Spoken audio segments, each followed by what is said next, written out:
কি অবস্থায় নামাজ ছাড় রয়েছে।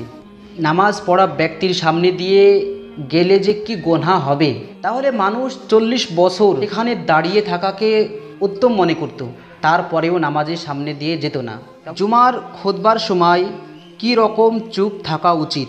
আসসালামু আলাইকুম ওয়া রাহমাতুল্লাহি ওয়া বারাকাতুহু।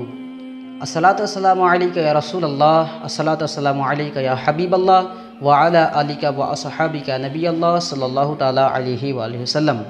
মিঠে মিঠে ইসলামী ভাইয়েরা, আবারও আপনাদের সামনে নামাজ সম্পর্কে প্রশ্ন উত্তরের তৃতীয় পর্ব নিয়ে আমি উপস্থিত হয়েছি। তো চলুন বেশি কথা না বলে প্রশ্ন উত্তর শুরু করা যাক। প্রশ্ন হচ্ছে, কি অবস্থায় নামাজ ছাড় রয়েছে। এর উত্তর হচ্ছে, যারা পাগল তাদের জন্য নামাজ ছাড় রয়েছে। যারা শিশু 12 বছরের নিচে তাদের জন্য নামাজ ছাড় রয়েছে। নামাজ না পড়ার কারণে তাদের গুনাহ হবে না। এরপরে প্রশ্ন হচ্ছে, নামাজির সম্মুখ দিয়ে যাতায়াত সম্বন্ধে হাদিস। এর উত্তর হচ্ছে, নামাজির সম্মুখ দিয়ে যাতায়াত অপেক্ষা 40 বছর দাঁড়ানো মঙ্গলকর। অর্থাৎ কেউ যদি জানতো নামাজ পড়া ব্যক্তির সামনে দিয়ে গেলে যে কি গুনাহ হবে, তাহলে মানুষ 40 বছর এখানে দাঁড়িয়ে থাকাকে উত্তম মনে করত, তারপরেও নামাজের সামনে দিয়ে যেত না। অবশ্যই যারা নামাজ পড়বে তাদের সামনে দিয়ে আমরা কখনোই যাতায়াত করব না।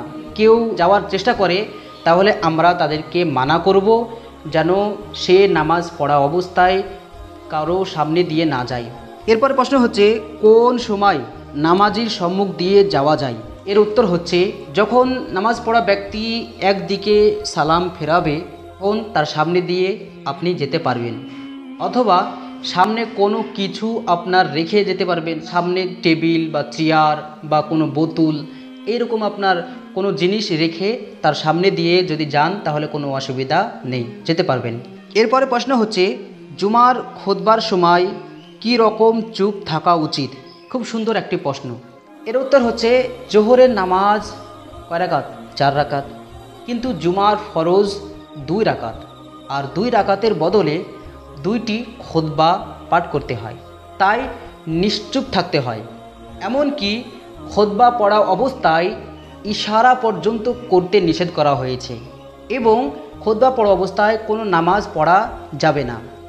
হ্যাঁ, কেউ আপনার নামাজ শুরু করে দিয়েছে, নামাজ পড়া অবস্থায় খুতবা শুরু করে দিয়েছে ইমাম সাহেব, তাহলে সে কী করবে? নামাজ কমপ্লিট করবে, শেষ করবে। পরে প্রশ্ন হচ্ছে, পুরুষের কাপড় ছাড়া কি নামাজ হবে। এর উত্তর হচ্ছে, অভাবে উলঙ্গ হয়েও নামাজ পড়া যাবে, কোনো সমস্যা নেই। তবে বর্তমান সময়ে কেউ আর অভাব নেই, একজন ফকিরের কাছেও না হলেও 10-12টা কাপড় থাকে। এরপর প্রশ্ন হচ্ছে, জুমার নামাজ ফরজটুকু মসজিদে পড়ে বাকি নামাজ বাড়িতে পড়া যায় কি। এর উত্তর হচ্ছে, যে হ্যাঁ, পড়া যাবে। শুধু তাই নয়, এটি রাসূল পাক সাল্লাল্লাহু তাআলা আলাইহি ওয়াসাল্লামের একটি সুন্নাত। নবী পাক সাল্লাল্লাহু তাআলা আলাইহি ওয়াসাল্লাম বলেছেন যে, তোমরা বাড়িগুলোকে কবরে পরিণত করো না। এর দুটো অর্থ হতে পারে। নাম্বার 1, বাড়িতে কিছু নামাজ পড়তে হবে। নাম্বার 2, অথবা বাড়ির যে সমস্ত মহিলারা রয়েছে তাদেরকে নামাজ পড়াতে হবে। তবে হ্যাঁ, দুখুলুল মসজিদ, সেটা মসজিদে গিয়েই পড়া হচ্ছে উত্তম, উচিত। এরপরে প্রশ্ন হচ্ছে, কোন নফল নামাজ আদায় করা ওয়াজিব হয়ে যায়। এর উত্তর হচ্ছে, যে সমস্ত নফল নামাজ নিয়ত করে বাতিল করা হয়ে গিয়েছে, সে কোনো কারণে নামাজ ভেঙে ফেলেছে, হয়তো তার ওযু নষ্ট হয়ে গিয়েছে বা কোনো কারণে নামাজ ভেঙে ফেললো, তাহলে সেই নফল নামাজকে পরবর্তীতে পড়া হচ্ছে ওয়াজিব, তাকে পড়তেই হবে। এরপরে প্রশ্ন হচ্ছে, পায়খানা প্রসাব অবস্থায় নামাজ পড়া চলবে কি।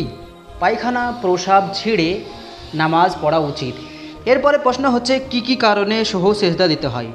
এর উত্তর হচ্ছে, নামাজের মধ্যে যদি কোনো ওয়াজিব ছুটে যায় তাহলে তাকে সহ সেজদা দিতে হবে।